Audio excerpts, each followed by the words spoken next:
భారతదేశ ఆర్థిక వ్యవస్థ అనే అంశం గురించి వివరిస్తాను.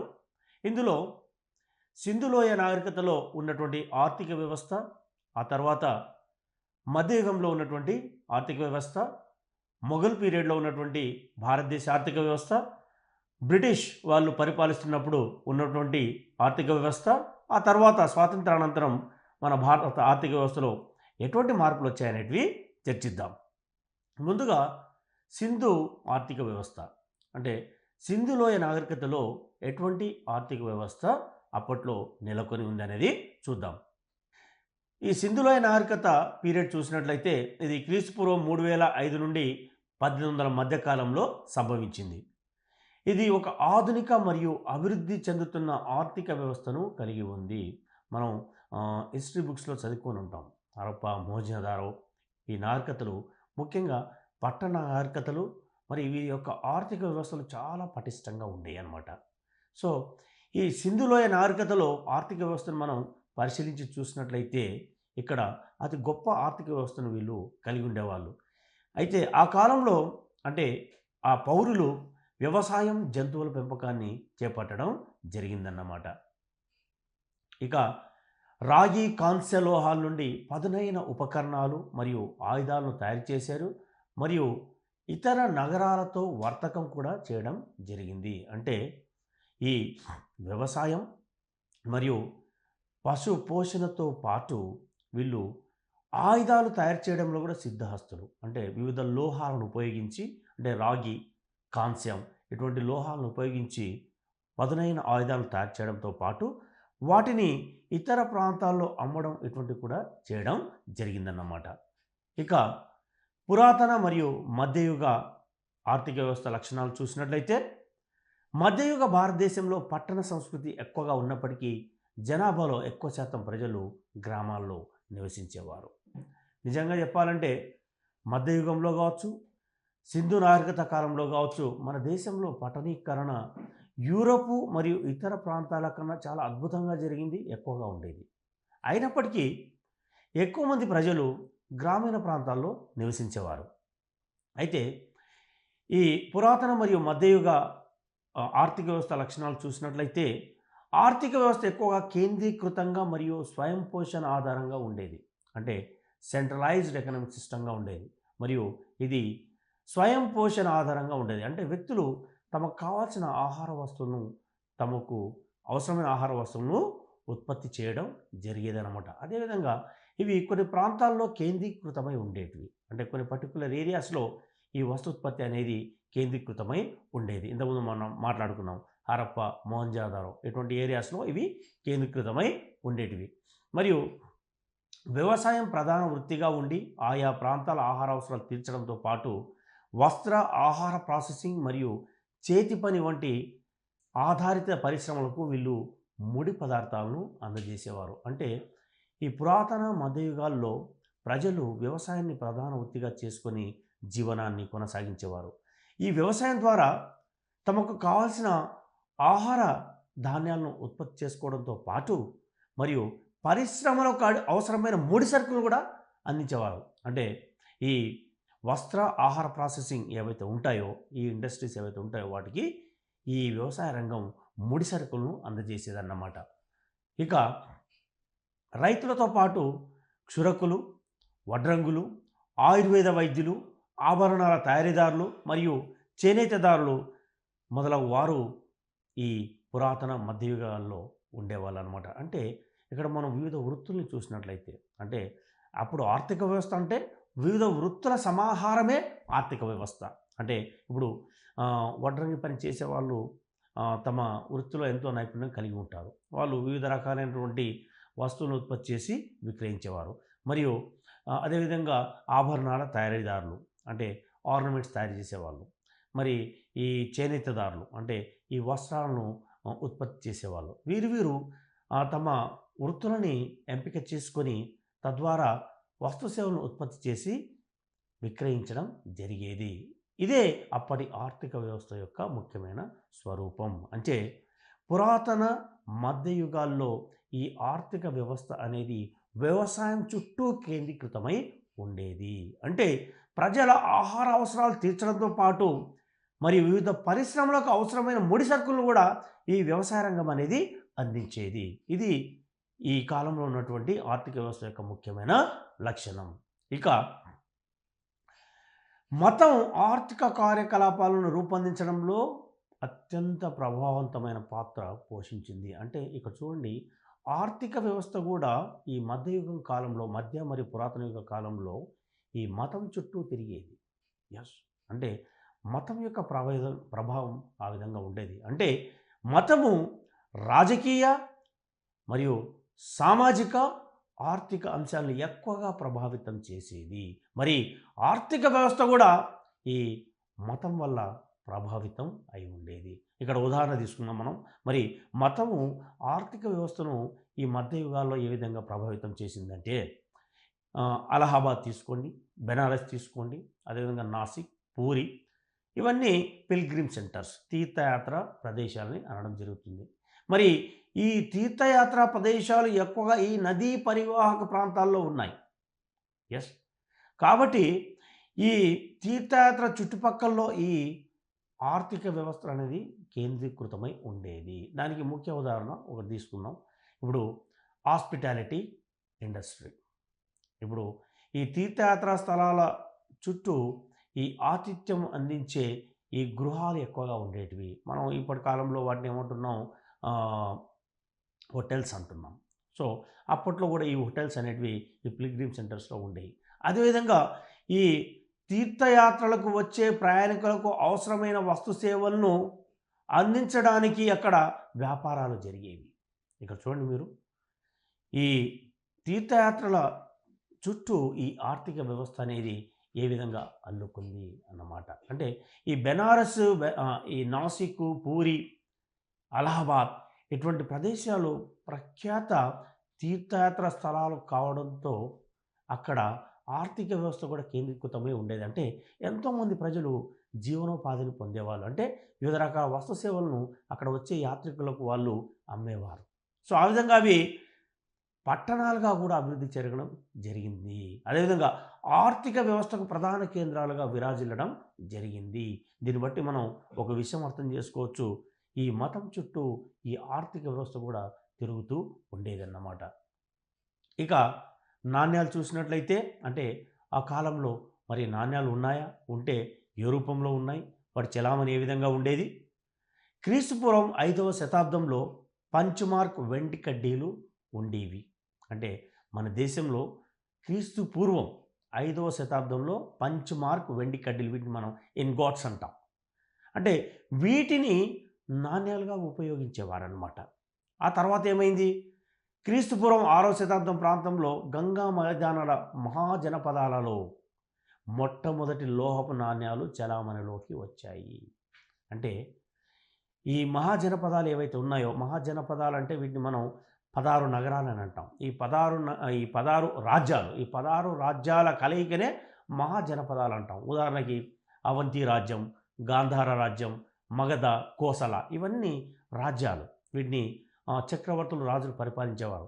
ఈ 16 రాజ్యాల సమూహమే, అంటే భారతదేశంలో ఉన్న 16 రాజ్యాల సముదాయమే మహాజనపదం.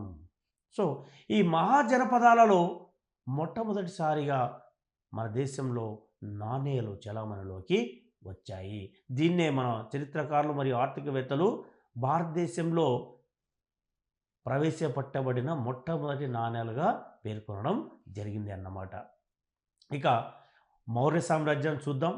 అంటే ఈ మౌర్య సామ్రాజ్యంలో ఆర్థిక వ్యవస్థ ఏ విధంగా ఉండేది, అవి ప్రజల యొక్క జీవనాన్ని ఏ విధంగా ప్రభావితం చేసింది అనేది ఇప్పుడు చూద్దాం. మౌర్య సామ్రాజ్య కాలంలో సంభవించిన ముఖ్యమైన మార్పులు మరియు పరిణామాలు భారత ఆర్థిక వ్యవస్థను చాలా ప్రభావితం చేశాయి. అంటే మౌర్యులు అధికారంలోకి వచ్చాక ఎన్నో విప్లవాత్మకమైన ఆర్థిక సంస్కరణలు తీసుకురావడం జరిగింది. అయితే ఈ మౌర్యుల కాలం చూసినట్లయితే సుమారుగా 321 నుండి 185 క్రీస్తుపూర్వం కాలంలో జరిగిందన్నమాట. అయితే మౌర్య సామ్రాజ్యంలో ఈ వర్తక మార్గాలు మరింత సురక్షితంగా మారాయి.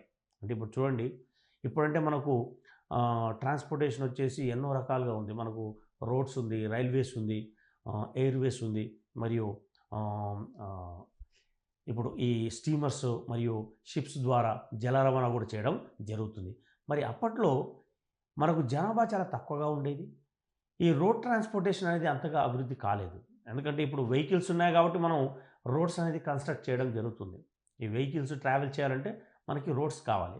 సెక్యూర్డ్ రోడ్ ట్రాన్స్‌పోర్టేషన్ సిస్టమ్ కావాలి. మరి అప్పట్లో వెహికల్స్ లేవు. అప్పటికి మనం ఈ కనిపెట్టలేదు. ఈ స్టీమ్ ఇంజిన్స్ ఇటువంటివి కనిపెట్టలేదు. కాబట్టి అప్పట్లో వర్తకం అనేది ఈ ఏనుగులు, గుర్రాలు ఇటువంటి వాటిని ఉపయోగించి అంటే ఒక ప్రదేశం నుంచి ఇంకో ప్రదేశానికి ఆ వస్తువులను తరలించి ఆయా మార్కెట్‌లో అమ్మడం జరిగింది. అయితే ఈ భారతదేశంలో అప్పట్లో ఎక్కువగా ఈ అటవీ ప్రాంతం ఉండేది. ఒక ప్రాంతానికి ఇంకో ప్రాంతానికి అంటే ఒక నగరానికి ఇంకో నగరానికి మధ్య కావచ్చు, ఒక నగరం ఒక గ్రామం మధ్య కావచ్చు, ఒక గ్రామం ఇంకో గ్రామం మధ్య ఈ దట్టమైన అటవీ ప్రాంతాలు ఎక్కువగా ఉండేది. మరియు ఈ జంతువుల నుంచి ఎక్కువగా అపాయం ఉండేదన్నమాట. అదేవిధంగా దారి దోపిడీ దొంగలు ఉండేవాళ్ళు. సో వీటి వల్ల ఏమవుతుందంటే ఈ వర్తకం అనేది దెబ్బతింటుంది. అంటే ప్రాంతాల మధ్య వర్తకం జరిగేది ఆగిపోతుంది. కాబట్టి మౌర్యులు తాము అధికారంలోకి వచ్చిన వెంబడే చేసిన మొట్టమొదటి ఆర్థిక సంస్కరణ ఏదైనా ఉందంటే అది సురక్షితమైన రోడ్డు మార్గాల్ని నిర్మించడం. అంటే ఈ వస్తువుల యొక్క రవాణాకి అనుకూలంగా ఉండే సురక్షితమైన రోడ్డు రవాణా వ్యవస్థని వాళ్ళు భారతదేశంలో నిర్మించడం జరిగింది. ఇక మెరుగైన రవాణా భద్రత, తూనికల కొలతల్లో ప్రమాణాల పెంపు, అంటే ఈ వస్తువులు ఏవైతే ఉత్పత్తి చేస్తామో వాటి యొక్క వెయిట్‌ను కరెక్ట్‌గా మెజర్ చేసే తూనికలను ప్రవేశపెట్టడం కూడా ఈ మౌర్యుల కాలంలో జరిగింది. అదేవిధంగా కరెన్సీగా నాణేల వినియోగాన్ని పెంచడం తదితర అంశాలు మౌర్యుల కాలంలో వాణిజ్యం బాగా అభివృద్ధి చెందడానికి కారణమయ్యాయి. అంటే మౌర్యులు అధికారంలోకి వచ్చాక 3 ప్రధానమైన మార్పులు భారతదేశ ఆర్థిక వ్యవస్థలో చోటు చేసుకోవడం జరిగింది. ఒకటి నాణేలను ప్రవేశపెట్టడం, అంటే కాయిన్స్‌ను ప్రవేశపెట్టడం. 2 పటిష్టమైన రోడ్డు మార్గాలను నిర్మించడం. మూడోది ఖచ్చితమైన తూనికల కొలతలలో, అంటే ఈ తూనికల కొలతలు ఏవైతే ఉంటాయి వాటిలో ఖచ్చితత్వాన్ని పాటించడం. ఈ 3 అంశాల ఆధారంగా మౌర్యులు పటిష్టమైన ఆర్థిక వ్యవస్థను నిర్మించడం జరిగిందన్నమాట. ఇక మొఘల్ కాలానికి వచ్చినట్లయితే మొఘల్ సామ్రాజ్యం మరియు ఆర్థిక వ్యవస్థ. మొఘల్ ఇండియా యొక్క ఆర్థిక వ్యవస్థ 18వ శతాబ్దం ప్రారంభంలో బాగా సంపన్నమైంది. అంటే ఈ మౌర్యుల కాలంలో మనం ఏ విధంగా ఈ ఆర్థిక వ్యవస్థలో మార్పులు వచ్చాయో గమనించాం. మరి మొఘలుల కాలంలో ఆర్థిక వ్యవస్థలో ఎటువంటి సంస్కరణలు తీసుకురావడం జరిగింది, మరి ఆర్థిక వ్యవస్థను వాళ్ళు ఏ విధంగా అభివృద్ధి చేయడం జరిగింది అనేది ఇప్పుడు మనం చూద్దాం. అయితే ఈ మొఘల్స్ పీరియడ్ని మనం 1526 నుండి 1858 మధ్యగా చూడవచ్చు అనమాట. అంటే క్రీస్తు శకం 1526 నుండి 1858 వరకు మొఘలుల పరిపాలన మన దేశంలో కొనసాగింది. అయితే ఆర్థికవేత్తల అంచనా ప్రకారం 1600 మరియు 1800 శతాబ్దాల మధ్య 28,000 టన్నుల బులియన్ భారత ఉపఖండంలో ఉంది. బులియన్ అంటే ఇక్కడ బంగారు, వెండి. అంటే మొఘలుల కాలంలో 18వ శతాబ్దంలో దాదాపు 28,000 టన్నుల వెండి, బంగారు అనేది ఉండడం జరిగింది. ఇది ఆ కాలంలో ప్రపంచ ఉత్పత్తిలో 20% సమానం. అంటే ప్రపంచవ్యాప్తంగా ఉత్పత్తి అయిన బంగారు, వెండిలో 20% బులియన్ మొఘల్ సామ్రాజ్యం సమయంలో భారతదేశంలో ఉండటం జరిగింది. ఇక 1600 శతాబ్దంలో అక్బర్ చక్రవర్తి ట్రెజరీ యొక్క వార్షిక ఆదాయం 17.5 మిలియన్ పౌండ్లు. ఈ ఆదాయం విషయంలో 16వ శతాబ్దంలో దక్షిణాసియాలో భారత్, చైనా తర్వాత 2వ స్థానంలో ఉంది. అంటే మనం ఇప్పుడు జీడిపి అని అంటున్నాం. అంటే ఒక దేశం యొక్క ఆర్థిక వ్యవస్థను తెలుసుకోవడానికి మనం ఈ గ్రాస్ డొమెస్టిక్ ప్రొడక్ట్ మరి అదేవిధంగా గ్రాస్ నేషనల్ ప్రొడక్ట్ని అంచనా వేసి ఆర్థిక వ్యవస్థ యొక్క అంటే అది ఏ విధంగా ఉందని అంచనా వేయడం జరుగుతుంది. మరి అప్పట్లో ఈ జీడిపిలానే ఆయా రాజుల కాలంలో వారి యొక్క ఆదాయాన్ని అంచనా వేయడం జరిగిందనమాట. అంటే కొందరు చరిత్రకారులు వీటిని పేర్కొనడం జరిగింది. మరి అక్బర్ చక్రవర్తి సమయంలో మనం చూసినట్లయితే అక్బర్ ఖజానా యొక్క ఆదాయం, దీన్ని మనం అక్బర్ ట్రెజరీ యొక్క ఆదాయం చూసినట్లయితే 17.5 మిలియన్ పౌండ్లు.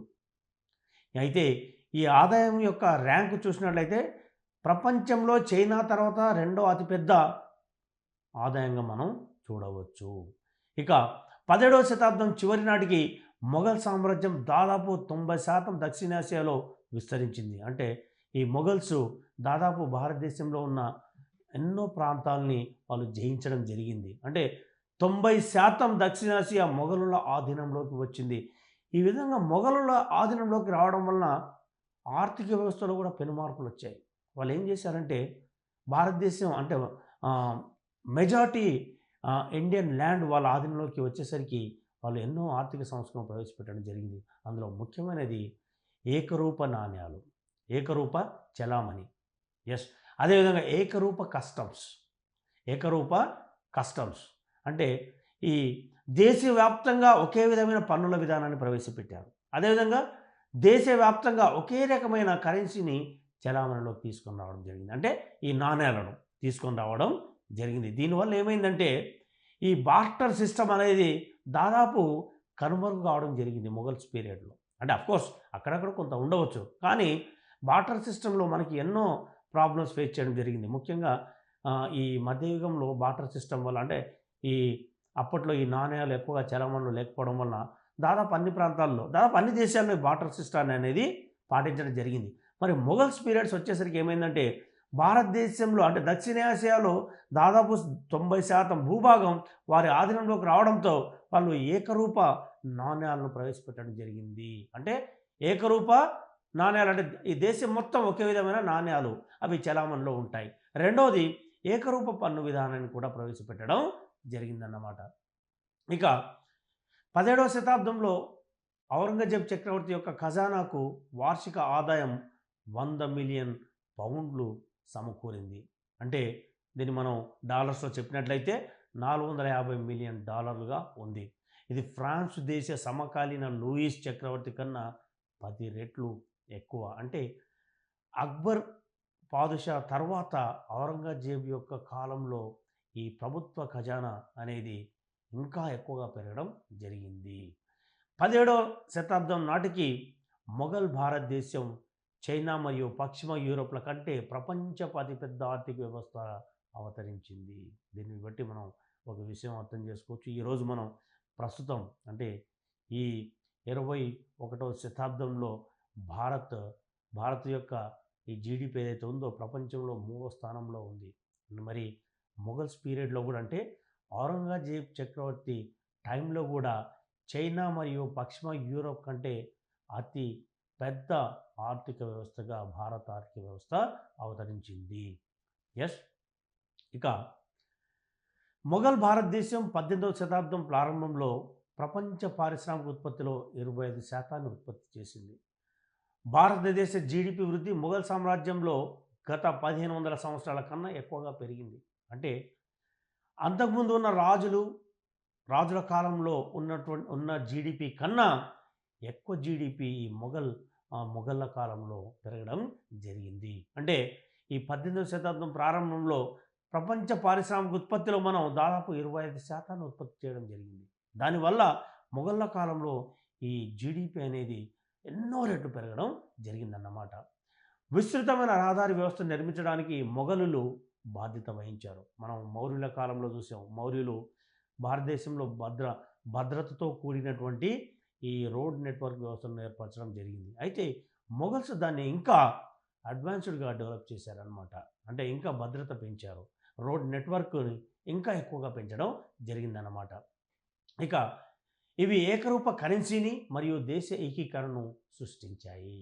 అంటే ఈ మొఘలులు ఎప్పుడైతే ఈ దేశం మొత్తం కనెక్ట్ అయ్యేటట్లు రోడ్ ట్రాన్స్పోర్టేషన్ని డెవలప్ చేయడం జరిగిందో, మరి అదేవిధంగా దేశమంతా ఒకే రకమైన కరెన్సీని ప్రవేశపెట్టడం మరియు దేశమంతా ఒకే రకమైన పన్ను విధానం ప్రవేశపెట్టడం వలన దేశం మొత్తాన్ని ఏకీకరణ చేయడానికి వీరికి సాధ్యమైందన్నమాట.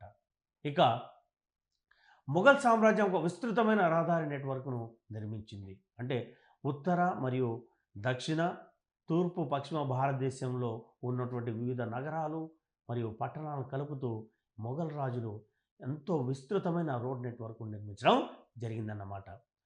మొఘలులు సూర్ చక్రవర్తి షేర్షా సూరిచే ప్రవేశపెట్టబడిన రూపాయి కరెన్సీని స్వీకరించి మరియు ప్రామాణీకరించారు.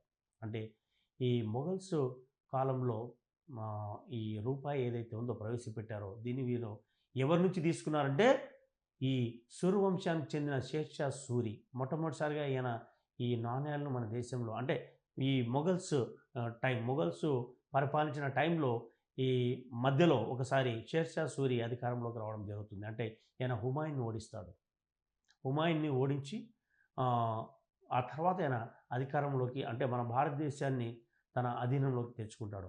ఈయన కాలంలో కూడా ఎన్నో ఆర్థిక సంస్కరణలు ప్రవేశపెట్టబడ్డాయి. యాక్చువల్గా షేర్షా సూరి తర్వాత మిగతా మొఘల్ చక్రవర్తులంతా ఈ షేర్షా సూరి ప్రవేశపెట్టినటువంటి ఆర్థిక సంస్కరణలే ఇంకా అభివృద్ధి పరిచి వాటిని కంటిన్యూ చేశారు. అంటే దీన్ని బట్టి ఒక విషయం మనం అర్థం చేసుకోవాలి. మన భారతదేశంలో మొఘల్ చక్రవర్తుల కాలంలో ఇంప్లిమెంట్ అయినటువంటి ఈ ఎకనామిక్ రిఫార్మ్స్ ఏవైతే ఉన్నాయో వీటిలో చాలా వరకు చాలా సంస్కరణలు షేర్షా సూరి ద్వారా ప్రవేశపెట్టబడ్డాయి. ఈ సూరి పెట్టబడినటువంటి ఆర్థిక సంస్కరణలు మిగతా మొఘల్ చక్రవర్తులు కంటిన్యూ చేయడం జరిగింది. ఇందుకు ఒక చక్కటి ఉదాహరణనే షేర్షా సూరి ప్రవేశపెట్టినటువంటి రూపాయి కరెన్సీ. మరియు భారత వ్యవసాయ మరియు పారిశ్రామిక ఉత్పత్తులకు ప్రపంచవ్యాప్తంగా డిమాండ్ పెరిగింది. అంటే మొఘల్ చక్రవర్తులు విస్తృతమైన రోడ్ నెట్వర్క్ నిర్మించడంతో పాటు ఇతర దేశాలకు కనెక్ట్ అయ్యేటట్లు బార్డర్స్లో కూడా రోడ్స్ నిర్మించడం జరిగింది. దీనివల్ల విదేశాలతో వర్తకం ఇంకా పెరిగిందన్నమాట. ఇక మొఘలుల కాలంలో వ్యవసాయ రంగం ఎలా ఉందో మనం ఒకసారి చూసినట్లయితే మొఘలుల కాలంలో భారతీయ వ్యవసాయ ఉత్పత్తి పెరిగింది. ఆహార పంటలైన గోధుమ, బియ్యం మరియు బార్లీ, ఆహారేతర నగదు పంటలైన పత్తి, నీలిమందు మరియు నల్లమందు కూడా ఉన్నాయి. అంటే మొఘలుల కాలంలో ఈ గోధుమ, బియ్యానికి అంటే వీటి ఉత్పత్తికి ఎంత ప్రాధాన్యత ఇచ్చారో అదేవిధంగా వాణిజ్య పంటలైన బార్లీ మరియు ఈ పత్తి పంటలు కూడా అంతే ప్రాధాన్యత ఇవ్వడం జరిగింది. మరి ఆ కాలంలో వీళ్ళు ఈ నీలిమందు, నల్లమందును కూడా అధికారికంగా పండింపజేయడం జరిగింది. అంటే రైతులు పండించేవాళ్ళు, అంటే వీటన్నిటిపైన కూడా ట్యాక్స్ చెల్లించేవాళ్ళు. ఇక 17వ శతాబ్దం మధ్యకాలం నాటికి 2 ముఖ్య పంటలైన మొక్కజొన్న మరియు పొగాకు విస్తృతంగా పండించడం జరిగింది. అంటే అంతకుముందు మన దగ్గర ఈ మొక్కజొన్న, పొగాకు సాగు ఉండేది కాదు. ఈ 17వ శతాబ్దం మధ్యకాలం నాటికి ఈ 2 పంటల ఉత్పత్తిలో ప్రపంచంలోనే వీళ్ళు దాదాపు అగ్రస్థానానికి వెళ్ళడం జరిగిందన్నమాట. అంటే మన రైతులు మొక్కజొన్న, పొగాకు సాగులో ప్రపంచంలో అగ్రస్థానానికి ఎదిగారన్నమాట. ఇక బెంగాల్ రైతులు మల్బరీ పెంపకం మరియు పట్టుపురుగుల పెంపకాన్ని నేర్చుకున్నారు.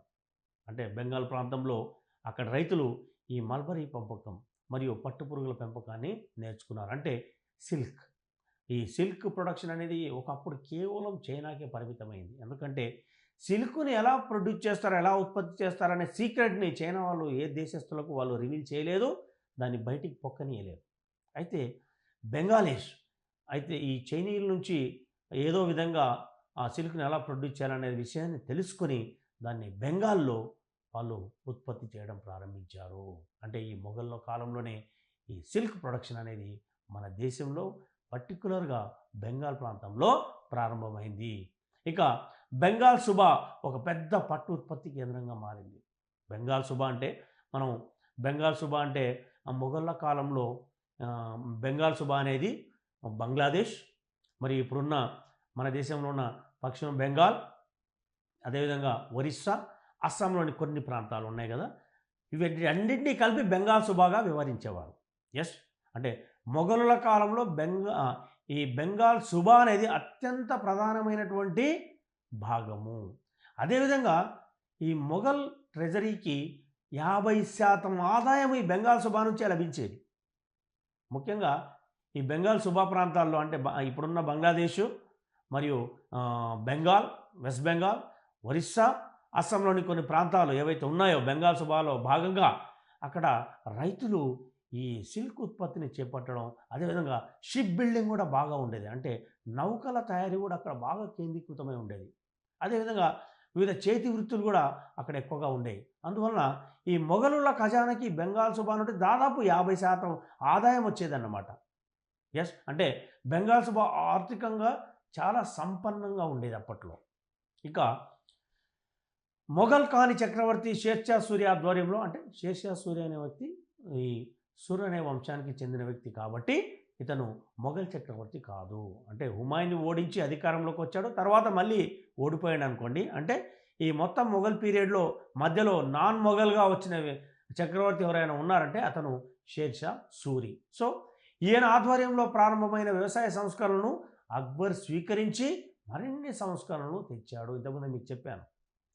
షేర్షా సూరి ప్రవేశపెట్టినటువంటి ఎన్నో ఆర్థిక సంస్కరణలు తర్వాతి మొఘల్ చక్రవర్తులు కూడా వాటిని స్వీకరించి కంటిన్యూ చేయడం జరిగింది. సో మరి అక్బరు ప్రవేశపెట్టినటువంటి వ్యవసాయ సంస్కరణలు ఏదైతే ఉన్నాయో వాటి మాతృక మాత్రం షేర్షా సూరి కాలంలో ప్రవేశపెట్టినటువంటి వ్యవసాయ సంస్కరణలు.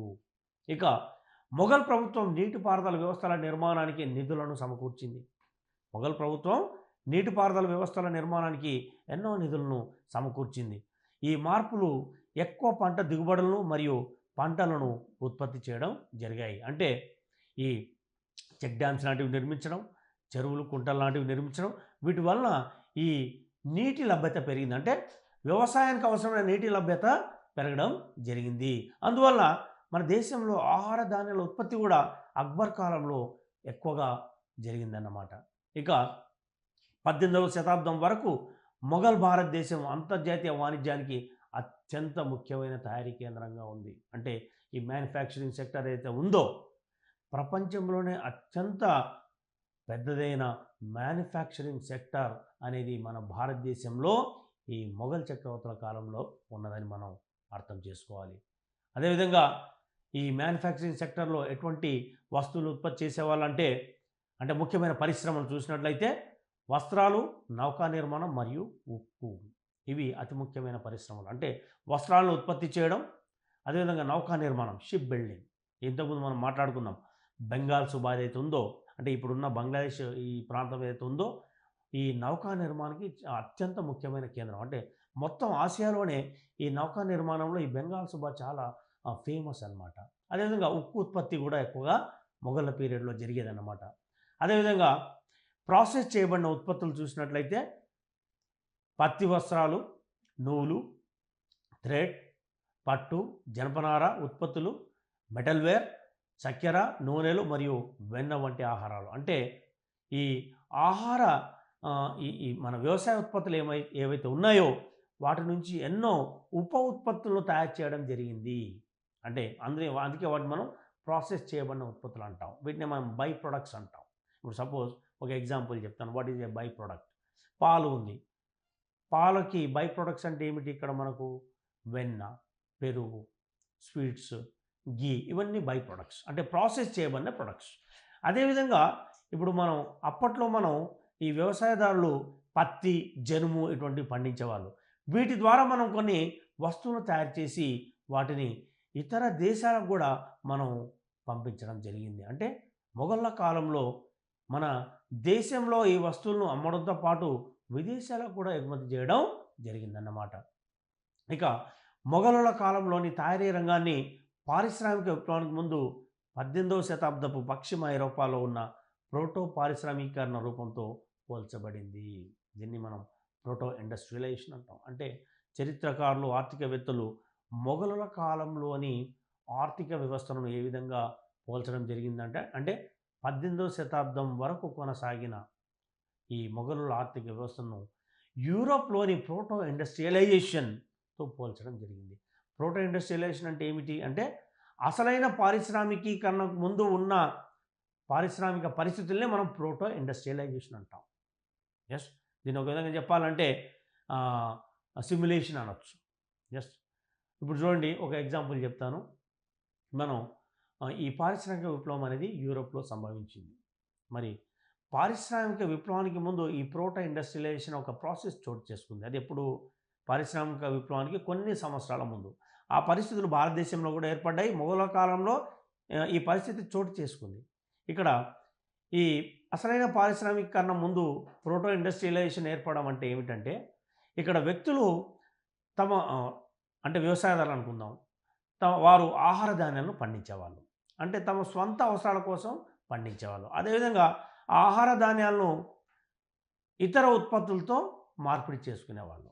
అయితే ఇక్కడ ఏమైందంటే ఈ ప్రోటో ఇండస్ట్రియలైజేషన్లో కొందరు వాణిజ్యదారులు, పెట్టుబడిదారులు, రైతులు, చేనేత వృత్తుల వారి వద్దకు వచ్చి వాళ్ళకి కొంత మొత్తాన్ని అప్పజెప్పి తమకు అవసరమైన వస్తువులను ఉత్పత్తి చేయమని అడిగేవాళ్ళు.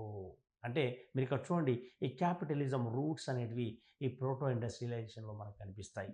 అంటే ఈ ప్రోటో ఇండస్ట్రియలైజేషన్లో కొంతమంది పెట్టుబడిదారులు, వాణిజ్యదారులు ఈ ఆయా చేతి వృత్తుల వారి వద్దకి మరియు వ్యవసాయదారుల వద్దకు వచ్చి తమకు కావాల్సిన వస్తువులను ఉత్పత్తి చేయించుకొని వాటిని ఇతర ప్రాంతాలు లేదా ఇతర దేశాలకు తరలించి అమ్మడం జరిగేది.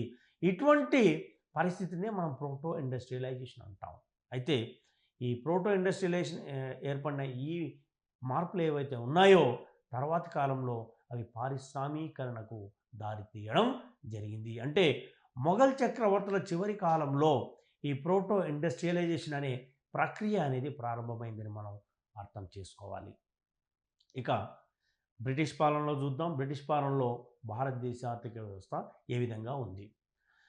1757లో ప్లాసీ యుద్ధంలో British East India Company Bengal సుబాను జయించడంతో భారతదేశంలో ఇంగ్లీష్ వారి పరిపాలన ప్రారంభమైందని మనం చెప్పవచ్చు. అంటే 1757లో ప్లాసీ యుద్ధం అనేది జరిగింది. ఈ ప్లాసీ యుద్ధంలో బ్రిటిష్ వాళ్ళు బెంగాల్ నవాబును ఓడించారు. అప్పట్లో బెంగాల్ నవాబుగా సిరాజుద్దౌలా ఉన్నారు. ఈ సిరాజుద్దౌలా ఫ్రెంచి వారి సహకారంతో ఈ ఇంగ్లీష్ వారితో యుద్ధాన్ని చేశాడు. అయితే ఫ్రెంచ్ వారి వద్ద కూడా అత్యాధునిక ఆయుధాలు ఉన్నప్పటికీ బ్రిటిష్ వారి ముందు నిలవలేకపోయారు. అంటే బెంగాల్ నవాబు మరియు ఫ్రెంచ్ సైన్యాలు ఈ ప్లాసీ యుద్ధంలో బ్రిటిష్ వారి చేతిలో ఓడిపోవడం జరిగింది. ఇదే భారతదేశంలో ఈస్ట్ ఇండియా కంపెనీ పరిపాలనకు నాంది పలికింది. ఇదే ప్రారంభము. ఇక 18వ శతాబ్దం చివరిలో బ్రిటిష్ పత్తి మిల్లు పరిశ్రమలు భారతీయ దిగుమతులపై ఎక్కువ సుంకాన్ని విధించాలని, అంతేకాకుండా తమ మిల్లు ఉత్పత్తి కేంద్రాలకు ఇండియాలో స్థాపించడానికి అనుమతులు ఇవ్వాలని బ్రిటిష్ ప్రభుత్వాన్ని కోరాయి. అంటే ఈ ప్లాసీ యుద్ధంలో బెంగాల్ నవాబును ఓడించిన తర్వాత మొత్తం బెంగాల్ సుబా అనేది బ్రిటిష్ వారి ఆధీనంలోకి వచ్చింది. బెంగాల్ సుబా ఆధీనంలోకి రావడం అంటే సగం భారతదేశ ఆర్థిక వ్యవస్థ బ్రిటిష్ వారి చేతిలోకి వెళ్ళిపోయినట్లే. ఆ తర్వాత వాళ్ళు భారతదేశంలోని వివిధ ప్రాంతాలని కూడా ఆక్రమించుకోవడం జరిగింది. ఆ తర్వాత ఏమైందంటే ఈ బ్రిటిష్ వర్తకులు భారతదేశం నుంచి వస్తున్నటువంటి ఈ వస్త్ర ఉత్పత్తులను నిషేధించడమో లేదంటే ఎక్కువ సుంకాలు విధించడమో చేయాలని అప్పటి బ్రిటిష్ ప్రభుత్వాన్ని కోరడం జరిగింది. అంతేకాకుండా భారతదేశంలో ఈ ఇంగ్లాండ్లోని మిల్లుల ఈ వస్త్ర పరిశ్రమ మిల్లులు ఏవైతే ఉన్నాయో వాటికి అనుమతులు ఇవ్వాలని బ్రిటిష్ ప్రభుత్వంతో కోరడం జరిగింది. అంటే ప్రపంచవ్యాప్తంగా మన వస్త్రాలకు ఎక్కువగా డిమాండ్ ఉండేది. అదేవిధంగా వస్త్రాలకు అవసరమైన ముడి పదార్థాలకు కూడా ఎక్కువగా డిమాండ్ ఉండేది. అంటే భారతదేశం యొక్క ఆధిపత్యాన్ని సవాల్ చేయడానికి ఈ ఈస్ట్ ఇండియా కంపెనీ మరియు బ్రిటిష్ వర్తకులు ఏం చేశారంటే వీటిపై ఎక్కువగా ట్యాక్సెస్ విధించాలని, అంతేకాకుండా ఇంగ్లాండ్లో ఉన్నటువంటి ఈ కాటన్ మిల్స్కి ఇండియాలో తమ బ్రాంచ్లను ఓపెన్ చేసుకోవడానికి వీలు కల్పించాలని బ్రిటిష్ ప్రభుత్వాన్ని కోరడం జరిగింది. తర్వాత బ్రిటిష్ ప్రభుత్వం వీటి యొక్క డిమాండ్ని ఆమోదించడం కూడా జరిగిందన్నమాట. ఇక బ్రిటిష్ కాలంలో ఇతర అంశాలు చూసినట్లయితే రైల్వేలు, తంతి తపాలాలు మరియు ఆధునిక న్యాయ వ్యవస్థలు బాగా అభివృద్ధి చెందిన వ్యవస్థను వీళ్ళు సృష్టించడం జరిగింది. అంటే బ్రిటిష్ వాళ్ళు ఏం చేశారంటే ఈ రైల్వేలు, ఈ పోస్ట్ అండ్ టెలిగ్రాఫ్స్ని బాగా అభివృద్ధి చేయడం జరిగింది. మరి వీళ్ళు ఎందుకు అభివృద్ధి చేయడం జరిగిందంటే తమ స్వంత అవసరాల కోసం. అంటే తమ వస్తువుల్ని ఈ దేశంలో అమ్ముకోవడానికి, అదేవిధంగా ఈ దేశంలో ఉన్నటువంటి ఈ సహజ వనరులు ఏవైతే ఉన్నాయో వాటిని కొల్లగొట్టి తమ దేశానికి తీసుకువెళ్ళడానికి వీళ్ళు రోడ్ ట్రాన్స్పోర్టేషన్ సిస్టమ్ని బాగా అభివృద్ధిపరచడం జరిగింది. అంతేకాకుండా పోస్టల్ డిపార్ట్మెంట్స్ని కూడా వీళ్ళు బాగా అభివృద్ధిపరచడం జరిగిందనమాట. అంటే పోస్టల్ కమ్యూనికేషన్. ఈ మౌలిక సదుపాయాలు ప్రధానంగా వనరుల దోపిడీ వైపు దృష్టి సారించాయి. దేశంలో పారిశ్రామిక అభివృద్ధి నిలిచిపోయింది మరియు వ్యవసాయ కుంటుపడి ప్రజలకు తగిన ఆహార ధాన్యాలను ఉత్పత్తి చేయలేకపోయింది. అంటే ఈ బ్రిటిష్ వాళ్ళు ఏం చేశారంటే ఈ రోడ్స్ అండ్ రైల్వే సిస్టమ్ని బాగా డెవలప్ చేయడం వల్ల వాళ్ళకి మన దేశ వనరులను కొల్లగొట్టడానికి ఎక్కువ సౌలభ్యం కలిగిందన్నమాట. అంటే మన దేశంలో ఉత్పత్తి అయిన వస్తువులు, అదేవిధంగా మన దేశంలో ఉన్న సహజ వనరులు, అదేవిధంగా ఈ ముడి పదార్థాలను ఇంగ్లాండ్కు తరలించడం ప్రారంభించారు. అదేవిధంగా మన దేశంలో ఉన్న వ్యవసాయాన్ని కూడా వీళ్ళు దెబ్బ కొట్టడం జరిగింది. ఎస్, కాబట్టి మన దేశం యొక్క వ్యవసాయ రంగం కుంటుపడింది. అంటే వీరి యొక్క ఆర్థిక విధానం వల్ల మన దేశ వ్యవసాయ రంగం కుంటుపడడంతో పాటు ప్రజలకు అవసరమైన కనీస ఆహార ధాన్యాలు ఉత్పత్తి చేసే పరిస్థితులు కూడా అప్పట్లో కరువయ్యాయి అన్నమాట. ఇక ఈ విధంగా భారతీయులు తరచూ కరువు పరిస్థితులకు గురయ్యి పోషకాహార లోపంతో బాధపడడం ప్రారంభమైంది. ప్రజల జీవన ప్రమాణాలు కూడా పడిపోయాయి. అంటే ఈ వ్యవసాయ రంగంలో మనం ప్రపంచంలో అత్యంత ఉత్పత్తి చేసే దేశంగా మొఘల్ కాలంలో మనం పేరు పొందినప్పటికీ ఈ బ్రిటిష్ వారి పీరియడ్ వచ్చేసరికి మన వ్యవసాయ రంగం పూర్తిగా నిర్లక్ష్యానికి గురి కాబడి, అదేవిధంగా ఈ బ్రిటిష్ వారు ఎక్కువ పన్నులు విధించడం వల్ల చాలామంది రైతులు పెట్టుబడులను కూడా పెట్టుకోలేని స్థితిలో ఉండడం వల్ల వ్యవసాయ రంగం పూర్తిగా అడుగంటుపోయి ప్రజలకు అవసరమైన కనీస ఆహార ధాన్యాలు ఉత్పత్తి చేసే పరిస్థితుల్లో కూడా మన వ్యవసాయ రంగం లేదు. దీనివల్ల ప్రజలకు ఆహారం లభించక పౌష్టికాహార లోపంతో బాధపడడం మరియు వివిధ వ్యాధులకు కూడా గురవడం జరిగింది. అప్పట్లో మనం కొన్ని ఎగ్జాంపుల్ చూసినట్లయితే ఈ ప్లేగ్ వంటి భయంకర వ్యాధులు ప్రబలాయి. మరి ఈ వ్యాధులు ప్రబలిన సమయంలో ప్రజలకు ఆహారం అందించడానికి కూడా మన దగ్గర కనీస ధాన్యపు నిల్వలు లేకపోవడం జరిగింది. ఇక దేశంలో అధికంగా నిరక్షరాస్యత ఉండడంతో బ్రిటిష్ వారి దోపిడీని పసిగట్టలేక రైతులు, చేతి వృత్తుల వారు తీవ్ర దారిద్ర్యంలో కూరుకుపోయారు. అయితే ఇక్కడ ఏమైందంటే బ్రిటిష్ వారు ఈ ప్రోటో ఇండస్ట్రియలైజేషన్లో ఏవైతే మెథడ్స్ వీళ్ళు ఫాలో అయ్యారో, అంటే ఆ వాణిజ్యదారులు, పెట్టుబడిదారులు మన దేశం కూడా వచ్చి, అంటే ఈ బ్రిటిష్ కాటన్ మిల్ యజమానులు, అదేవిధంగా ఇతర పెట్టుబడిదారులు మన రైతులు మరియు ఈ చేతి వృత్తుల వారి దగ్గరికి వచ్చి పెట్టుబడి పెట్టి తమకు అవసరమైన వస్తు సేవలను ఉత్పత్తి చేసుకొని విదేశాలలో అమ్మి ఎక్కువ లాభాలను ఆర్జించడం ప్రారంభించారు. అంటే మనం ఉత్పత్తి చేసిన వస్తువులు మన అవసరాలకు ఉపయోగించుకునే అవకాశం లేకుండా పోయింది. దీనివల్ల వ్యవసాయదారులు మరియు చేతి వృత్తి వాళ్ళు కూడా తీవ్ర సంక్షోభంలో కూరుకుపోవడం జరిగిందన్నమాట. ఇక 1750 నాటికి ప్రపంచ పారిశ్రామిక ఉత్పాదకతలో 25% భారతదేశం సాధిస్తే అది 19వ శతాబ్దంలో ప్రపంచ పారిశ్రామిక ఉత్పత్తిలో 2% పడిపోయింది. మనం ఇంతకుముందు చూసాం. ఈ మొఘళ్ళ కాలంలో మనం పారిశ్రామిక రంగంలో ఉత్పత్తి చేసిన ఉత్పత్తి ప్రపంచం మొత్తం ఉత్పత్తిలో 25%కి సమానంగా ఉండేది. మరి బ్రిటిష్ వారి పీరియడ్ వచ్చేసరికి, అంటే 19వ శతాబ్దానికి వచ్చేసరికి ఏమైంది, అది 2%కి పడిపోయింది. అంటే 1750లో 25% ఉన్న పారిశ్రామిక ఉత్పత్తి 2%కి పడిపోవడం జరిగింది. అంటే వీళ్ళు ఏం చేశారంటే మన పారిశ్రామిక రంగాన్ని దెబ్బ కొట్టడానికి మన సహజ వనరులను ఎక్స్‌ప్లాయిట్ చేసి బ్రిటిష్‌కి అంటే ఇంగ్లాండ్‌కి తరలించడం జరిగిందనమాట. అంటే అక్కడ సంస్థల అవసరాలు తీర్చడానికి మన సహజ వనరులను కొల్లగొట్టి అక్కడికి తరలించారు. మరి ఇక్కడ పరిశ్రమలు ముడి సరుకులు అందక, మూలధనం అందక తీవ్ర నష్టాల్లో కూరుకుపోయాయి. అంటే మన పారిశ్రామిక ఉత్పత్తి రేటు 25% నుండి పూర్తిగా 2%కి పడిపోవడం జరిగిందన్నమాట. ఇక భారతీయ వనరులను కొల్లగొట్టి 19వ శతాబ్దంలో బ్రిటన్ ప్రపంచంలోనే అతిపెద్ద వస్త్ర తయారీదారిగా అవతరించింది. అంటే చూడండి, మనం మొఘలుల కాలంలో అంతకుముందు కూడా ఈ వస్త్ర పరిశ్రమలో, ఈ వస్త్రాల ఉత్పత్తిలో మనం ప్రపంచంలోని అగ్రస్థానంలో ఉన్నాం.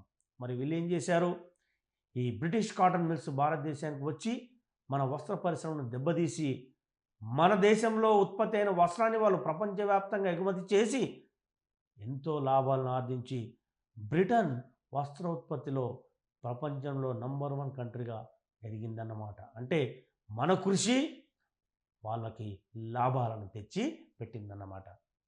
ఇక భారతదేశం స్వాతంత్రానంతరం ఎటువంటి ఆర్థిక మార్పులకు లోనైందనేది ఇప్పుడు మనం చూద్దాం.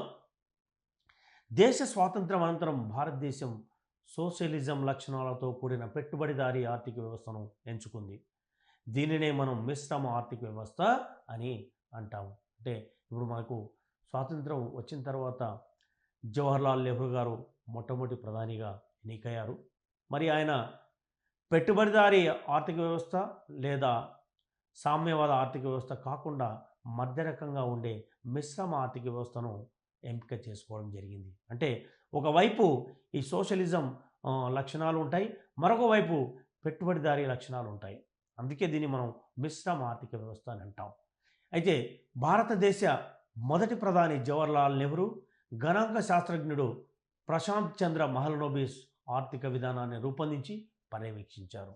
అంటే జవహర్లాల్ నెహ్రూ మిశ్రమ ఆర్థిక వ్యవస్థను అడాప్ట్ చేసుకొని మరియు ప్రఖ్యాత స్టాటిస్టియన్ ఎకనమిస్ట్ అయినటువంటి పిసి మహలనోబిస్ సహకారంతో ఈ ప్లానింగ్ సిస్టానికి శ్రీకారం చుట్టడం జరిగింది. అంటే ఈ ప్లానింగ్ అనేది మొట్టమొదటిసారిగా ప్రపంచంలో ప్రవేశపెట్టింది ద ఫార్మర్ యుఎస్ఎస్ఆర్. అంటే యుఎస్ఎస్ఆర్ మొట్టమొదటిసారిగా ఈ ప్లానింగ్ సిస్టాన్ని రూపొందించి అడాప్ట్ చేసుకోవడం జరిగింది. సో అదే ప్లానింగ్ సిస్టాన్ని నెహ్రూ యాస్టీస్గా కాపీ చేసి, అంటే అక్కడ నుంచి తీసుకొని మన దేశంలో కూడా ఇంప్లిమెంట్ చేయడం జరిగిందన్నమాట. అంటే మన మిశ్రమ ఆర్థిక వ్యవస్థ ఒక విధంగా చెప్పాలంటే బ్రిటిష్ ప్లస్ రష్యా, అంటే ఫార్మర్ యుఎస్ఎస్ఆర్, ఈ రెండింటి యొక్క కలయికగా మనం చెప్పవచ్చు అన్నమాట.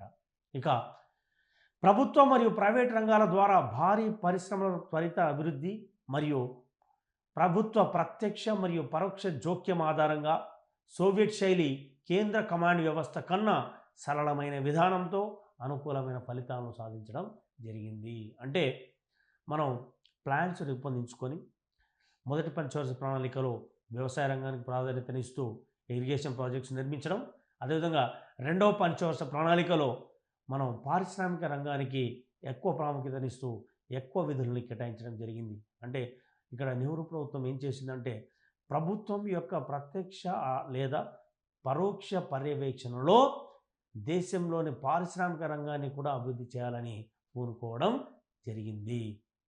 ఇక అయితే ఈ రకమైన అభివృద్ధిని కొందరు ఆర్థికవేత్తలు హిందూ గ్రోత్ రేట్ అని పేర్కొనడం జరిగింది. అంటే ఒక విధంగా విమర్శించడం జరిగింది. అంటే నెహ్రూ గారు ఫాలో అయినటువంటి ఎకనామిక్ సిస్టమ్ కావచ్చు, మరి ఆయన ప్రవేశపెట్టినటువంటి ఆర్థిక సంస్కరణలు కావచ్చు, వాటిపై కొన్ని విమర్శలు కూడా రావడం జరిగింది. అందులో ఈ ఒక విమర్శ ఏంటంటే హిందూ గ్రోత్ రేట్ అని కొందరు ఆర్థికవేత్తలు విమర్శించడం జరిగింది. అంటే 1947 నుండి మొదలుకొని 1991 వరకు మనం సాధించిన ఆర్థిక వృద్ధి రేటు 3.5% కూడా మించలేదు. అందుకే దీని హిందూ గ్రోత్ రేట్ అని ప్రఖ్యాత అర్థశాస్త్రవేత్త కృష్ణరాజ్ పేర్కొనడం జరిగింది. అదేవిధంగా ఈ హిందూ గ్రోత్ రేట్ను మన ఏషియన్ టైగర్స్ కూడా విమర్శించడం జరిగింది. ఏషియన్ టైగర్స్ అంటే 4 ఏషియా దేశాలను మనం ఏషియన్ టైగర్స్ లేదా 4 ఏషియన్ డ్రాగన్స్ అంటాం. ఆ 4 దేశాలు ఏమంటే Taiwan, Hong Kong, Singapore and south Korea. అయితే వీళ్ళు ఏం చేశారంటే 1950s, 60sలోనే దాదాపు 7% వృద్ధి రేటును సాధించడం జరిగింది. అంటే రెండవ ప్రపంచ యుద్ధం తర్వాత మన ఆసియాలో చాలా దేశాలు ఆర్థికంగా పుంజుకోలేకపోయాయి. కానీ 4 ఈ ఏషియన్ టైగర్స్ ఏవైతే ఉన్నాయో, ఈ మన తైవాన్, సింగపూర్, సౌత్ కొరియా ఇటువంటి దేశాలు ఆర్థిక వృద్ధిలో మంచి వృద్ధి రేటుని సాధించడం జరిగింది. ఇవి దాదాపు 7% వృద్ధి రేటుని 1950s, 60sలోనే సాధించడం జరిగింది. అందుకే వాళ్ళు మన భారతదేశాన్ని చూసి మన ఆర్థిక వ్యవస్థ వృద్ధి రేటుని చాలా తక్కువగా ఉందని చెప్పి ఈ హిందూ గ్రోత్ రేట్ని విమర్శించడం జరిగిందన్నమాట. సో అందుకే దీన్ని మనం హిందూ గ్రోత్ రేట్ లేదా నెహ్రూవియన్ సోషలిజంగా పేర్కొనడం జరిగింది. అంటే స్వాతంత్ర అనంతరం వివిధ పంచవర్ష ప్రణాళికలు మనం రూపొందించి వాటిని మనం ఆచరించినప్పటికీ మన గ్రోత్ రేటు 3.5% మించలేకపోయిందన్నమాట. అందుకే ఎంతోమంది ఆర్థికవేత్తలు మన గ్రోత్ రేట్ని విమర్శించడం జరిగింది. ఇక 1991లో భారతదేశం యొక్క ప్రధాన వ్యాపార భాగస్వామి అయిన సోవియట్ యూనియన్ పతనం అయిపోయింది. అంటే సోవియట్ యూనియన్లో రాజకీయ వ్యవస్థ కుప్పకూలింది. అంటే ఈ కమ్యూనిస్ట్ గవర్నమెంట్ ఏదైతే ఉందో అది కుప్పకూలడం జరిగింది. అంతేకాకుండా ఆ టైంలో గల్ఫ్ యుద్ధం కూడా సంభవించింది. దీనివల్ల ఈ చమురు ధర పెరగడం జరిగింది. అంటే ప్రపంచవ్యాప్తంగా ఈ చమురు ధరలు విపరీతంగా పెరిగాయి. అంటే ఈ గల్ఫ్ వార్ వల్ల ఈ చమురు సంక్షోభం ఏర్పడింది. ప్రపంచవ్యాప్తంగా చమురు ఎగుమతి అనేది ఆగిపోయింది మరియు చమురు ధరలు కూడా విపరీతంగా పెరగడం జరిగింది. అంతేకాకుండా మన దేశంలో ఈ చమురు సంక్షోభం ఏర్పడంతో పాటు అంటే గల్ఫ్ యుద్ధం వల్ల మరి సోవియట్ యూనియన్ పతనం కావడం వల్ల మన దేశంలో ఈ చమురు సంక్షోభం ఏర్పడడం ఒకవైపు, మరియు బ్యాలెన్స్ ఆఫ్ పేమెంట్స్ సంక్షోభం కూడా మరోవైపు వచ్చిందన్నమాట. అంటే మనం ఈ చెల్లించాల్సిన అప్పులు పేరుకుపోయాయి. అప్పుడు మన దగ్గర అంటే మన ఖజానాలో ఆ టైంలో అంటే పివి నరసింహారావు గారు అధికారంలోకి వచ్చినప్పుడు ఒక వారానికి సరిపడిన నిధులు కూడా మన దగ్గర లేవన్నమాట. అంత తీవ్ర ఆర్థిక సంక్షోభంలో కూరుకొని పోయి ఉన్నాం. అయితే ఈ సమస్యను ఎదుర్కోవడానికి మన పివి నరసింహారావు గారి ప్రభుత్వం అప్పట్లో ఐఎంఎఫ్ని, ఇంటర్నేషనల్ మానిటరీ ఫండ్ను ఆయన కోరడం జరిగింది. అంటే ఆర్థిక సహాయాన్ని కోరడం జరిగింది. అంటే $1.8 బిలియన్ బెయిల్అవుట్ రుణాన్ని ఇవ్వమని ఐఎంఎఫ్తో పివి నరసింహారావు గారు కోరడం జరిగిందన్నమాట. అయితే అప్పుడు ఐఎంఎఫ్ ఏం చేసిందంటే మన సంక్షోభాన్ని వాళ్ళకు అడ్వాంటేజ్గా తీసుకున్నారు. అంటే భారతదేశంలో నెలకొన్న ఈ ఆర్థిక సంక్షోభం ఏదైతే ఉందో దీన్ని ఐఎంఎఫ్ ఒక అడ్వాంటేజ్గా తీసుకొని లోన్ ఇవ్వడానికి ఒప్పుకుంది. అంటే $1.8 బిలియన్ లోన్ ఇవ్వడానికి ఒప్పుకుంటూ కొన్ని షరతులను కూడా విధించడం జరిగింది. మరి ఆ షరతు ఏంటంటే డీరెగ్యులైజేషన్. అంటే డీరెగ్యులైజేషన్ చేపట్టమని పివి నరసింహారావు గారి గవర్నమెంట్ని కోరడం జరిగింది. అంటే రూల్స్ అండ్ రెగ్యులేషన్స్ని సడలించడం. డీరెగ్యులేషన్ అంటే రూల్స్ అండ్ రెగ్యులేషన్స్, రెస్ట్రిక్షన్స్ని సడలించడం లేదా తీసివేయడం.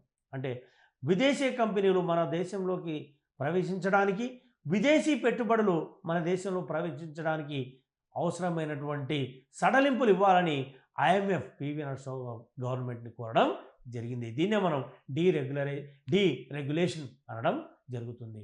అయితే దీనికి ప్రతిస్పందనగా నరసింహారావు ప్రభుత్వం ఆర్థిక మంత్రి మన్మోహన్ సింగ్ నేతృత్వంలో 1991లో ఆర్థిక సంస్కరణను ప్రవేశపెట్టడం జరిగింది. అప్పట్లో పివి నరసింహారావు గారు మన ఆర్థిక వ్యవస్థను, తీవ్ర సంక్షోభంలో ఉన్న ఆర్థిక వ్యవస్థను ఏ విధంగా గట్టెక్కించాలి అని ఆలోచించినప్పుడు ఆయన మదిలో వచ్చిన మొదటి వ్యక్తి డాక్టర్ మన్మోహన్ సింగ్. ఆయనని తన కేబినెట్లో ఆర్థిక మంత్రిగా తీసుకొని మరి మన ఆర్థిక సంక్షోభాన్ని రూపుమాపడానికి మన మన్మోహన్ సింగ్ గారికి ఫ్రీ హ్యాండ్ ఇవ్వడం జరిగింది. మరి అప్పట్లో మన్మోహన్ సింగ్ గారు ఈ నూతన ఆర్థిక సంస్కరణలకు నాంది పలకడం జరిగింది. దీన్నే మనం 1991 న్యూ ఎకనామిక్ రిఫార్మ్స్ అని అంటాం. ఇక ఈ సంస్కరణలో భాగంగా లైసెన్స్ రాజుతో పాటు సుంకాలు మరియు వడ్డీ రేట్లు తగ్గించడంతో పాటు పలు ప్రభుత్వ గుత్తాధిపత్యాలకు ముగింపు పలకడం జరిగింది. అనేక రంగాల్లో విదేశీ ప్రత్యక్ష పెట్టుబడులను ఆహ్వానించడం కూడా జరిగింది. అంటే ఈ న్యూ ఎకనామిక్ రిఫార్మ్స్లో భాగంగా మనం ఏమేమి సంస్కరణలు ప్రవేశపెట్టామంటే లైసెన్స్ రాజును ఎత్తివేయడం. లైసెన్స్ రాజు అంటే ఏవైనా పరిశ్రమలు మన దేశంలో స్థాపించాలంటే గవర్నమెంట్ నుంచి వివిధ అనుమతులు తప్పనిసరి. దీన్నే మనం లైసెన్స్ రాజ్ సిస్టమ్ అంటాం. ఈ లైసెన్స్ రాజ్ సిస్టాన్ని దాదాపు ఎత్తివేసింది. మరియు సుంకాలను తగ్గించింది. అంటే ఈ ట్యాక్సెస్ని తగ్గించింది. అదేవిధంగా ఈ ఎక్స్పోర్ట్స్ ఇంపోర్ట్స్ ఏవైతే ఉన్నాయో వాటిపై డ్యూటీస్ కూడా తగ్గించడం జరిగింది. వీటిని మనం టారిఫ్ అంటాం. మరియు వడ్డీ రేట్లు కూడా భారీగా తగ్గించింది. అంటే మనం ఇప్పుడు మూలధనం కావాలంటే వస్తు సేవలను ఉత్పత్తి చేయడానికి పరిశ్రమలకు మూలధనం అవసరం. మరి మూలధనాన్ని వాళ్ళు ఎక్కడి నుంచి తీసుకుంటారు? మామూలుగా బ్యాంకుల నుంచి తీసుకుంటారు. బ్యాంకులు, ఇతర ద్రవ్య సంస్థల నుంచి తీసుకుంటారు. మరి వాటిపై వడ్డీ రేట్లు కూడా తగ్గించమని షరతులు పెట్టడంతో మనం ఈ లోన్స్పై వడ్డీ రేట్లను కూడా తగ్గించడం జరిగింది. ఇవన్నీ ఆర్థిక సంస్కరణలో ఒక భాగంగా చేపట్టడం జరిగింది. దీంతోపాటు ప్రత్యక్ష విదేశీ పెట్టుబడులకు కూడా మనం డోర్స్ ఓపెన్ చేయడం జరిగింది. అంటే అంతకుముందు రిస్ట్రిక్షన్స్ ఉండేవి. అంటే విదేశాల నుంచి ఇక్కడికి మూలధనం తీసుకొచ్చి వస్తు సేవలను ఉత్పత్తి చేయడం అనేది దాదాపుగా నిషేధంగా ఉండేది. ముఖ్యంగా 1978లో జనతా గవర్నమెంట్ దీన్ని చాలా స్ట్రిక్ట్గా ఫాలో అయింది. అంటే ఫారిన్ కంపెనీస్ ఇక్కడ రావడం, ఇక్కడ వస్తు ఉత్పత్తులు చేయడం అనేది దాదాపు క్లోజ్ చేసిందనమాట. మళ్ళీ 1991 తర్వాత పివి నరసింహారావు ప్రభుత్వం డీరెగ్యులేషన్లో భాగంగా, గ్లోబలైజేషన్లో భాగంగా WTOలో మెంబర్గా ఈ డీరెగ్యులేషన్ పాటించి ఈ వడ్డీ రేట్లను తగ్గించడం మరియు ట్యాక్సెస్ని తగ్గించడం, ఈ లైసెన్స్ను కూడా అంటే పరిశ్రమలు స్థాపించడానికి అవసరమైన లైసెన్స్ విధానాన్ని కూడా ఎత్తివేయడంతో మన దేశంలో ఆర్థిక సంస్కరణలకు నాంది పలికిందన్నమాట. ఇక డాక్టర్ పివి నరసింహారావు 1991 ఆర్థిక సంస్కరణల అనంతరం ప్రస్తుతం ప్రపంచంలో భారతదేశ స్థూల జాతీయోత్పత్తి 3వ స్థానంలో ఉండగా తలసరి ఆదాయంలో మనం 123వ స్థానంలో ఉన్నాం. 2015 2017 మధ్యకాలంలో భారత్ చైనాను అధిగమించి ప్రపంచంలోని అతిపెద్ద ఆర్థిక వ్యవస్థగా అవతరించింది. సో 1991లో డాక్టర్ పివి నరసింహారావు ఆధ్వర్యంలో ప్రవేశపెట్టినటువంటి నూతన ఆర్థిక సంస్కరణల యొక్క రిజల్ట్సే మనం ఇప్పుడు చూసినటువంటివి. అంటే ఇప్పుడు మనం జాతీయ ఆదాయంలో ప్రపంచంలో మూడో స్థానంలో ఉన్నాం. అదేవిధంగా తలసరి ఆదాయంలో 123వ స్థానంలో ఉన్నాం. అంటే ఈ ఆర్థిక సంస్కరణల ఫలితమే ఈ రిజల్ట్స్ అని మనం చెప్పవచ్చు. ఇక ప్రపంచ బ్యాంక్ అభివృద్ధి నివేదిక ప్రకారం 2016-17 ఆర్థిక సంవత్సరానికి గాను భారత వృద్ధి రేటు 7.1గా ఉంది. ఐఎంఎఫ్ ప్రకారం, ఇంటర్నేషనల్ మానిటరీ ఫండ్ ప్రకారం 2017-18 ఆర్థిక సంవత్సరంలో భారతదేశ ఆర్థిక వృద్ధి రేటు 7.2%, అదేవిధంగా 2018-19 నాటికి 7.7% పెరిగే అవకాశం ఉందని తన నివేదికలో పేర్కొంది. అంటే 1991 ముందు వరకు మన ఆర్థిక వృద్ధి రేటు 3.5 లోపే ఉంది. అంటే స్వాతంత్రానంతరము 1947 నుండి 1991 వరకు మన ఆర్థిక వృద్ధి రేటు ఎప్పుడూ 3.5కు మించలేదు. అయితే పివి నరసింహారావు గారు ప్రవేశపెట్టినటువంటి నూతన ఆర్థిక సంస్కరణలు ఏవైతే ఉన్నాయో, అంటే 1991లో ప్రవేశపెట్టిన నూతన ఆర్థిక సంస్కరణల ఫలితాలే ఈరోజు మనం చూస్తున్నటువంటి ఆర్థిక వృద్ధి రేటు.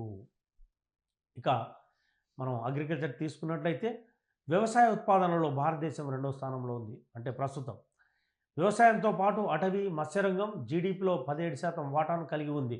మరియు 2014 అంచనాల ప్రకారం దేశ జనాభాలో ఈ రంగంపై ఆధారపడిన వారు 49%గా ఉన్నారు. అంటే ప్రస్తుత పరిస్థితుల్లో, అంటే ఆర్థిక సంస్కరణ అనంతరం మన వ్యవసాయ రంగ పరిస్థితి ఏ విధంగా ఉందంటే, ప్రస్తుతం ఇది జీడిపిలో కేవలం 17% వాటాను మాత్రమే కలిగి ఉంది. అంటే బిలో 20%. మొదటి పంచవర్ష ప్రణాళిక కాలంలో దాదాపు 60% వాటాను కలిగి ఉన్న ఈ ప్రాథమిక రంగం ఏదైతే ఉందో వ్యవసాయ రంగం, అది నేడు కేవలం 17%కి పరిమితమైంది.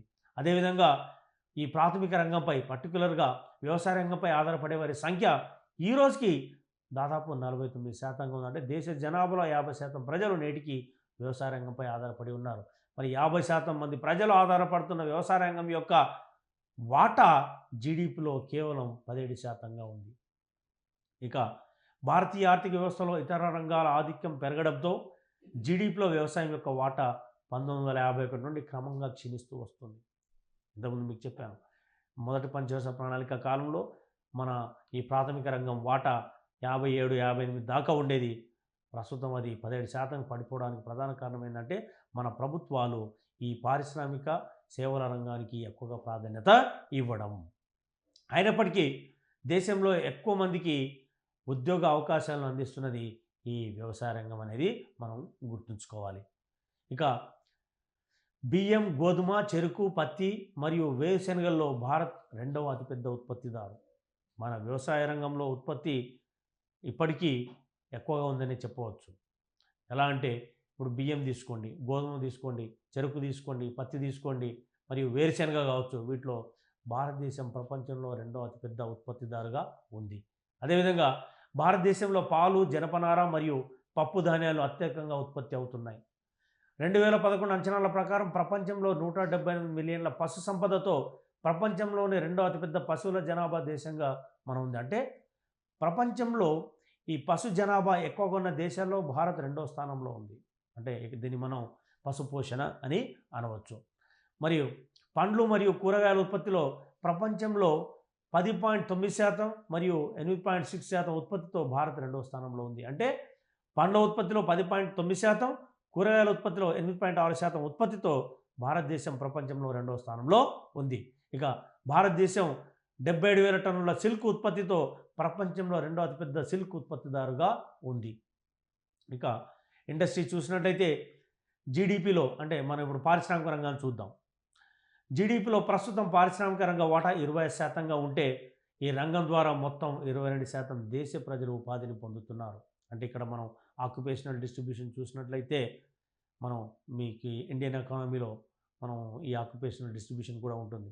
వ్యవసాయ రంగంలో వ్యవసాయ రంగంపై ఆధారపడిన వారి జీవిస్తున్న సంఖ్య దాదాపు 49% ఉంది. ఎస్, మరి పారిశ్రామిక రంగంపై ఆధారపడి జీవిస్తున్న వారి సంఖ్య ఇక్కడ 22%గా ఉంది. దీన్ని మనం ఆక్యుపేషనల్ డిస్ట్రిబ్యూషన్గా చూడవచ్చు. అంటే వివిధ రంగాల్లో ఎంతమంది పనిచేస్తున్నారో తెలిపేది ఆక్యుపేషనల్ డిస్ట్రిబ్యూషన్. సో మన పారిశ్రామిక రంగ వాటా జీడిపిలో 20% కాగా ఈ రంగంలో పనిచేస్తున్న వారు దాదాపు 22%. అంటే మన దేశ జనాభాలో 22% మంది ప్రజలు పారిశ్రామిక రంగం ద్వారా ఉపాధిని పొందుతున్నారు. ప్రపంచ బ్యాంకు నివేదిక ప్రకారం 2015లో భారతదేశ పారిశ్రామిక ఉత్పత్తి జీడిపి ప్రస్తుత అమెరికా డాలర్లో 559 బిలియన్లతో ప్రపంచంలో 6వ స్థానంలో ఉంది అన్నమాట. ఇక భారతదేశ పారిశ్రామిక రంగంలో ఇంజనీరింగ్ అతిపెద్ద ఉపరంగం. జీడిపి మరియు ఎగుమతుల పరంగా 3వ అతిపెద్ద రంగం. ఇందులో రవాణా పరికరాలు, యంత్ర పరికరాలు, మూలధన వస్తువులు, ట్రాన్స్ఫార్మర్స్, స్విచ్ గేర్లు, ఫర్నేస్లు మరియు టర్బైన్లు, ఆటోమొబైల్స్ మరియు రైల్వేలకు అవసరమైన విడిభాగాలు ఉత్పత్తి అవుతున్నాయి. అంటే మన పారిశ్రామిక రంగంలో అతిపెద్ద ఉపరంగం ఏదైనా ఉందంటే అది ఇంజనీరింగ్ ఉపరంగం. మరి ఈ ఇంజనీరింగ్ ఉపరంగంలో వివిధ రకాల విడిభాగాలు తయారవుతున్నాయి అన్నమాట. అవేంటివంటే ట్రాన్స్ఫార్మర్స్, స్విచ్ గేర్స్, మరి ఇతర టూల్స్ ఇవన్నీ ఉత్పత్తి అవుతున్నాయి. సో ఇది కూడా మన దేశంలో ఉన్నటువంటి అతిపెద్ద ఉపరంగం. ఇక 2013లో ప్రపంచవ్యాప్త ట్రాక్టర్ ఉత్పత్తిలో 29% వాటాతో భారతదేశం అతిపెద్ద ఉత్పత్తిదారుగా ఉంది. అంటే ప్రపంచంలోనే ట్రాక్టర్లు ఉత్పత్తి చేసే దేశాల్లో భారతదేశం అతిపెద్ద ఉత్పత్తిదారుగా ఉంది. అంటే మొత్తం ప్రపంచంలో ట్రాక్టర్లు ఉత్పత్తి చేసే శాతంలో భారతదేశం యొక్క వాటా 29%. ఇక వజ్రాలు మరియు రత్నాలు సానపెట్టడంలో మరియు ఆభరణాల తయారీలో భారతదేశం ప్రపంచంలో అగ్రభాగంలో ఉంది. అంటే వజ్రాలు మరియు రత్నాలు సానబెట్టడంలో మరియు ఆభరణాల తయారీలో భారతదేశం ప్రపంచంలో అగ్రభాగంలో ఉంది. ఇక ఇక్కడ ఒక సింపుల్ ఎగ్జాంపుల్ చెప్తాను.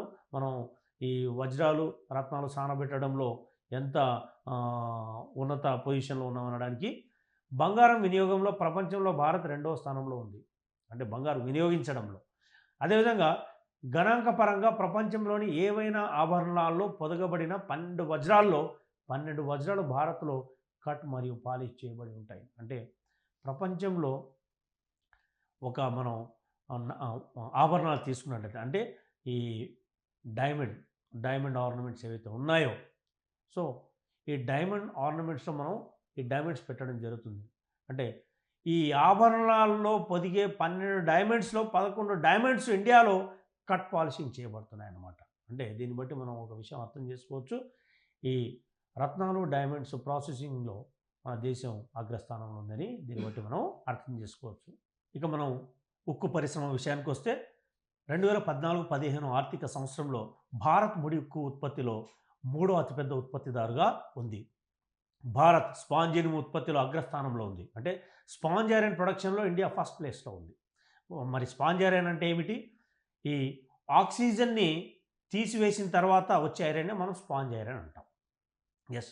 ఇక మన ఉక్కు పరిశ్రమ ఉపయోగించడానికి సిద్ధంగా ఉన్న 91.46 మిలియన్ టన్నుల ఉక్కు మరియు 9.7 మిలియన్ టన్నుల పిగ్ ఇనుము ఉత్పత్తి చేయడం జరిగింది. దీన్ని మనం పిగ్ ఐరన్ అంటాం.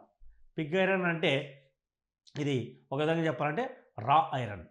ఇందులో ఇతర లోహాలు కూడా కలిసి ఉంటాయి. అందుకే దాన్ని మనం పిగ్ ఐరన్ అనడం జరుగుతుంది.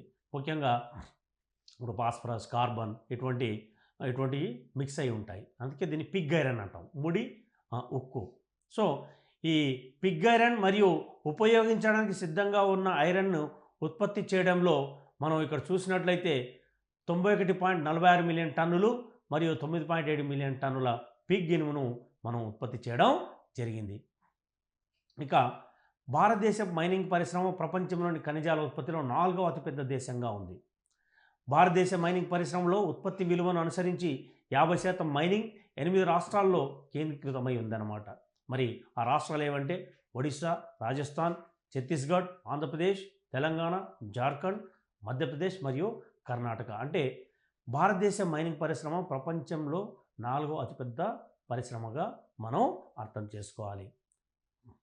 సో ఈరోజు కార్యక్రమం ఇంతటితో సమాప్తం. నమస్కారం.